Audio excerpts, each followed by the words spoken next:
자, 지난 시간 수업 잘 들었나요? 그러면 바로 이어서 다음 수업 나가도록 하겠습니다. 오늘은 구매 의사결정 과정이라는 새로운 단어가 나타나네요. 오늘의 학습 목표, 구매 의사결정 과정을 순서대로 나열할 수 있다가 오늘의 학습 목표가 되겠습니다. 교과서는 116쪽 참고해서 보면 되겠죠. 지난 시간에는 청소년의 소비 특성, 그 다음에 비합리적인 소비 행동의 종류까지 봤었어요. 기억나죠? 이번 시간에는 구매 의사 결정 과정에 대해서 학습하도록 하겠습니다. 선생님, 아까 보니까 너무 비합리적인 소비 행동도 많고 청소년은 비합리적인 소비 행동을 할 가능성도 너무 높고, 그럼 돈 안 써야 되나요? 무조건 저축만 해야 되나요? 그렇진 않죠. 옛날처럼 자린고비처럼 고등어를 걸어놓고 매달아 보고 그걸로 밥 한 숟갈 먹고 이 정도로 아끼지는 않아도 됩니다. 우리는 소비를 통해서 필요한 것을, 하고 싶은 것을 충족시킬 수 있기 때문에 이런 것들을 잘 충족시켜줘야 원만하고 즐거운 삶이 될 수 있어요. 하지만 돈은 한정되어 있기 때문에 다 얻을 수는 없죠. 주어진 돈 안에서 최대한 만족을 얻을 수 있도록 합리적인 소비 생활이 필요하게 됩니다. 구매 의사결정 과정 총 5단계로 이루어져 있습니다. 문제인식, 정보 탐색, 대안평가, 구매 후 평가, 총 5가지 과정을 거치면 우리가 비합리적인 소비 행동을 줄이게 될 수 있다는 겁니다. 첫 번째 문제인식인데요. 이거 사고 싶어 라고 느끼게 되는 경우입니다. 상품의 구매나 또는 필요 욕구가 생기게 되는데 운동화가 다 낡았네, 운동화 떨어졌네, 이 과정이 문제인식 과정입니다. 이때는 꼭 필요한지 그냥 내가 갖고 싶은 건지를 잘 구분해야 합니다. 두 번째, 정보 탐색입니다. 구매에 필요한 정보를 수집할 단계인데요. 주로 대부분은 인터넷으로 이렇게 검색하게 되겠죠. 상품의 종류나 가격, 품질 등을 다양한 소비자 정보 원천을 통해 수집하게 됩니다. 소비자 정보 원천이란 무엇일까요? 소비자 정보는 소비자가 상품을 구입할 때 도움을 주는 모든 정보를 소비자 정보라고 합니다. 그러면 원천은 무엇일까요? 근원 원자의 샘천자예요. 그래서 이 단어 뜻으로 보면 물이 샘솟는 근원, 이 뜻인데요. 우리는 사물의 근원, 시작점이라고 생각하면 됩니다. 즉, 소비자 정보가 나오는 시작점 총 3가지입니다. 개인적 원천, 상업적 원천, 중립적 원천. 첫 번째 개인적 원천은 소비자한테서 얻는 정보인 거예요. 주로 내 경험이나 주변 친구나 가족의 조언이 되겠습니다. 야, 이거 써보니까 좋더라. 또는 나 저번에 저거 샀었는데 저 브랜드 괜찮았어 라는 게 내 경험인 거죠. 신뢰할 수 있어요. 미리 써본 사람이 있으니까. 하지만 주관적이기 때문에 전문성은 부족합니다.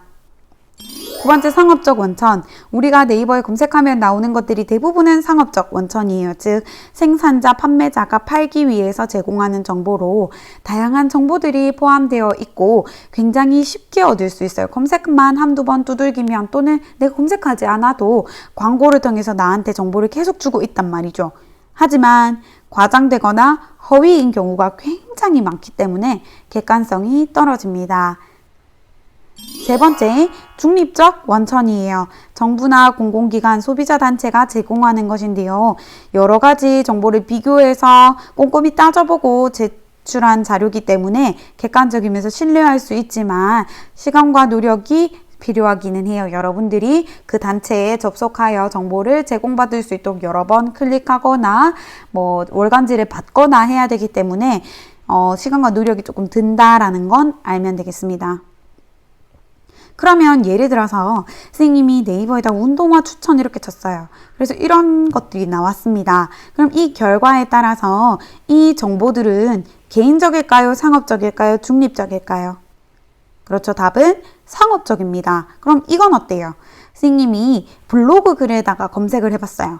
그래서 블로그 글, 우와, 난 운동화 할인받았대. 이 경험을 토대로 선생님 검색을 해봤습니다. 우와, 이 가격 실화인가요? 대박. 이런 거 나왔어요. 그럼 이거는 개인적 원천 아닌가요? 주변 사람이 또는 다른 사람이 추천해 준 거니까.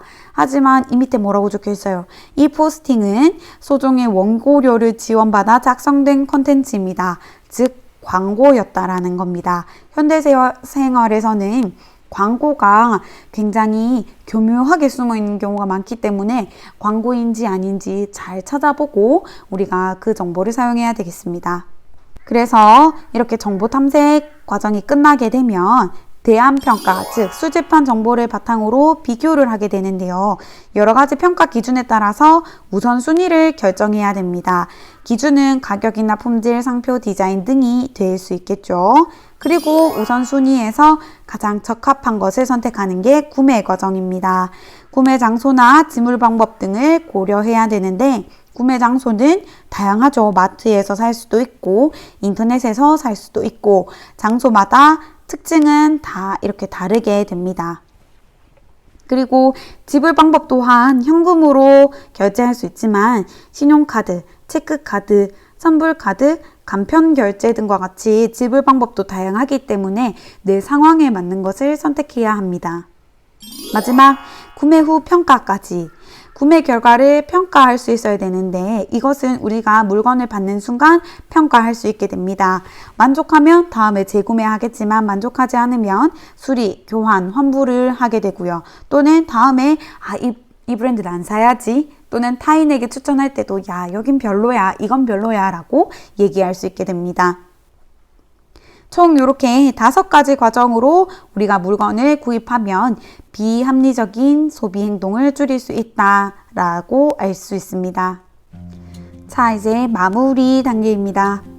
과제 2. 여러분이 최근에 사고 싶었던 것을 구매 의사결정 과정에 따라서 하나 선택해 봅시다. 교과서 121쪽이 필요한데요. 교과서가 없으면 이 페이지 내용을 빈노트에 따라 적고 그 내용을 찍어서 올리면 되겠습니다. 예를 들어서 보여줄게요. 예시를 잘 보세요. 자, 문제 1번. 여기는 운동화를 구입하라고 하는데 아니에요. 우리는 오늘 현재 내가 사고 싶은 물건을 결정하면 됩니다. 자, 정보 탐색한 앞에 뭘 사고 싶은지 한번 적어보세요. 선생님은 핸드크림을 새로 사고 싶어요. 그래서 어떤 것에 검색을 해봤느냐? 인터넷 검색. 화해라고 하는 화장품 어플에 검색을 해봤고요. 친구들한테 물어봤어요. 자, 대안평가인데요. 아래에 표에 평가 기준이 4개 있죠. 이 4개는 변경해도 되고 그대로 써도 됩니다. 선생님은 한 개 변경할게요. 핸드크림에는 색상이 크게 중요하지 않으니까 향기로 바꿨고요. 기타에는 보습력을 추가했습니다. 이 4가지 기준으로 기준의 중요도를 정해볼게요. 보습력이 제일 중요하고요. 선생님은 2번째 가격, 3번째 디자인, 4번째 향기입니다. 자, 그러면 대안을 선생님이 총 3개를 골라보았어요. 록식당 브랜드, 카밀, 비욘드라고 하는 3가지 브랜드를 골랐고요. 각 브랜드마다 항목에 맞게 10점씩 줄 거예요. 그러면 제일 좋은 건 40점 만점이겠죠. 40점, 10점씩 주니까. 그래서 선생님이 이걸 보고 평가를 할 건데 예를 들어서 디자인에 대한 평가, 향기에 대한 평가, 가격에 대한 평가, 그 다음에 보습력에 대한 평가를 선생님이 각각 주었습니다. 그래서 합계 점수 29점, 35점, 32점. 그러면 제일 선택된 항목은 무엇이죠? 카밀이라고 하는 브랜드의 핸드크림이 되겠습니다. 이 대안을 선택한 이유는 선생님은 보습력이 제일 중요한데 가장 높은 점수를 받았기 때문에 이 핸드크림을 선택했다라고 쓰면 되겠습니다. 그러면 여러분들도 지금 인터넷이나 모바일 검색을 통해서 여러분들이 사고 싶은 물건이 있는지 여러 가지 대안 중에 3가지를 검색해보고 교과서 121쪽에 기록한 다음 찍어서 다음 과제 링크에 찍어서 올리는데 제발 글씨 예쁘게 또박또박 선생님이 알아볼 수 있게 하는데 만약에 선생님 못 알아보겠다 하면 선생님 전화해서 다시 하라고 할 거예요. 알겠죠? 한 번에 통과합시다. 다음에 이어지는 과제 링크 클릭해서 과제 제출하면 되겠습니다. 오늘은 방탈출 아니니까 마음의 부담 없이 과제 링크 제출하기 바랍니다. 질문이 있다면 과제 링크에 남겨주세요. 수고했습니다.